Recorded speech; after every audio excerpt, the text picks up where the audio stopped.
Listen, gaming addiction is not just wasting time. It rewires your brain, kills your focus, and keeps you stuck while your dreams slip farther away. It hijacks your dopamine. You start craving games, and the real life feels boring. It drains your energy and productivity. You wake up tired, and the projects stay unfinished. It replaces real achievements with fake progress. You level up in the game, but not in the real life. And I know this because I've been there. I've loved games since I was a kid, and I played way too much.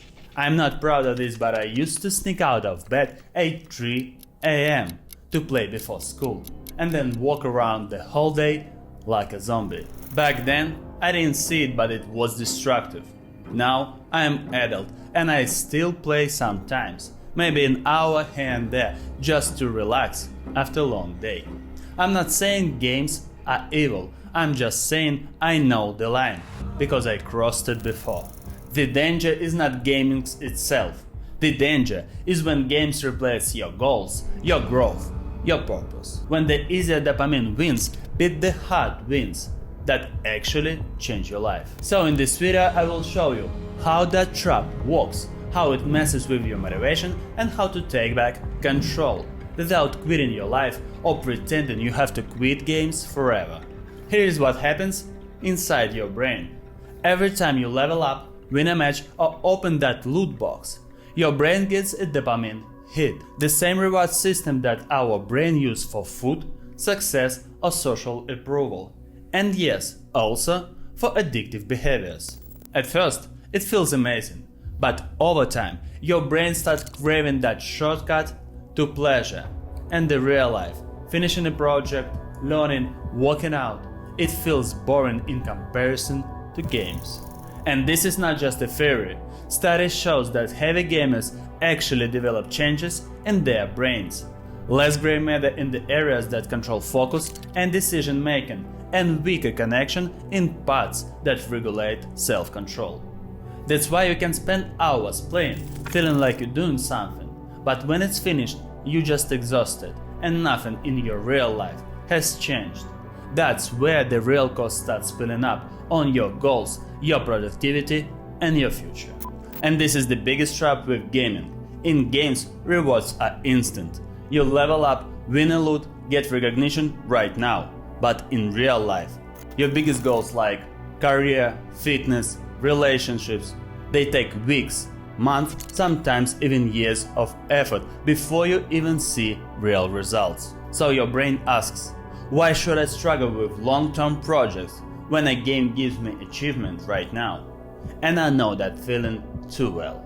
As I mentioned before, when I was a kid, I sneaked out at 3 a.m. just to keep playing. I sit there for an hour and then show up to school dead tired. I walking around like a zombie. My grades dropped, my focus gone, and all the real goals I had totally ignored. And here is the truth. The same pattern follows you into adulthood if you don't break it. You don't sneak it out for your games anymore, but you still procrastinate, you still trade a real progress for a digital. And this is not just my story. Study shows that students who are addicted to gaming have a worse academic performance, low motivation, and higher stress. They skip tasks, miss deadlines, and fall behind. And the same applies to adults at work. Gaming late into the night means tired morning, less focus, and missed opportunities. That's the cost. You're winning in the game, but losing in life. And if you don't take control, the gap only gets bigger. Here's another reason gaming can hold you back. Games are designed to meet the same basic physiological needs we all chase in real life. Autonomy, feeling you are in control. Mastery, feeling you are getting better. And belonging, feeling you are a part of a group or community. In a game you get all three immediately. You make a choice, you're in control. You play a few hours, your skills level up. You join a clan, suddenly you're part of a group. But here is the problem. When a game gives you those feelings instantly, you stop fighting for them in the real world. Why grind for months of work to get promoted when a game gives you recognition in a single evening? And that is why so many guys feel stuck. Their characters is leveling it up, but they are not. And it gets even deeper. Because a lot of people don't just play for fun, they play to escape the real world when it feels too heavy. When life gets hard, when goals stall, stress keeps piling up and nothing seems to work, it is so tempting to just disappear into a gaming world. You are not looking for solution anymore, you are only chasing dopamine. And the longer you stay there, the scarier it feels to face the real life again. Games give you quick emotional release, and the fastest way to feel good it is to escape pressure. But science is clear. For many people, games become a way to avoid real problems, such as stress, failure, loss, or pain. Physiologists even call it maladaptive coping strategy. It feels good in a moment, but it makes your real life harder in the long term. And a 2024 review looked at dozens of studies and found the same thing. When people play games mostly to escape heavy life situations, they are much more likely to develop problematic, even harmful gaming habits. It hurts their mental health and their ability to function in the real world. And I know that feeling all too well. In my darkest time when nothing was working, I would dive into games because at least there I could feel something, even if it was just fake progress and easy rewards. If you have ever felt like hiding behind the screen because real life felt too strong, share your story in the comments. I will read every single one. After all of that, I want you to tell you something. Gaming itself, it is not pure evil. Playing in moderation, it is totally fine, just like watching movies or scrolling social media for a bit. The danger starts when you lose control, when you trade your sleep, work, relationship, your future just to keep playing. That's when game stops being fun and starts being a prison. For me, change came when I stopped treating the game like an escape. I still playing sometime maybe an hour here and there, but I treat it like I would treat a movie, like an entertainment, a way to relax a bit, not to avoid my real life. And that's the shift I want you to see too. Games don't have to control you.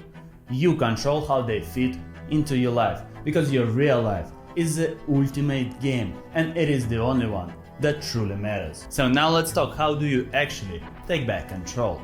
Here are a few tools that worked for me and they can work for you too. Set limits. Use a timer. No late night gaming. Don't trade your tomorrow energy for tonight's dopamine. Replace escapism. When you feel urge to escape, swap it for something that gives you energy back. Exercises, mindful projects, real challenge. Build a real life like level up system. Track your goals like quests. Celebrate progress, even small wins. Turn your real life into the ultimate game. By the way, if you wanna build your own real life system step by step, I created a free course just for you. Drop word free in the comments and I will send you the link. And here is the truth from my life. I didn't beat gaming by quitting forever. I beat it by finding a real project that was so exciting. They pulled me in harder than any game ever could. No, honestly, sometimes I have to push myself to go play for an hour just to relax, to disconnect, because most of the time the real life is more fun for me than gaming. And that's the point.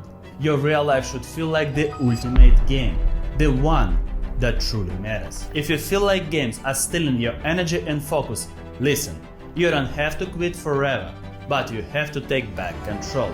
Don't let pixels hold you back from your real story. You get only one life. Don't waste it living someone else's on a screen. And you know what else can steal your real life? Porn. You might think this is harmless, but this is not. Check this video right here and you will be surprised. See you there.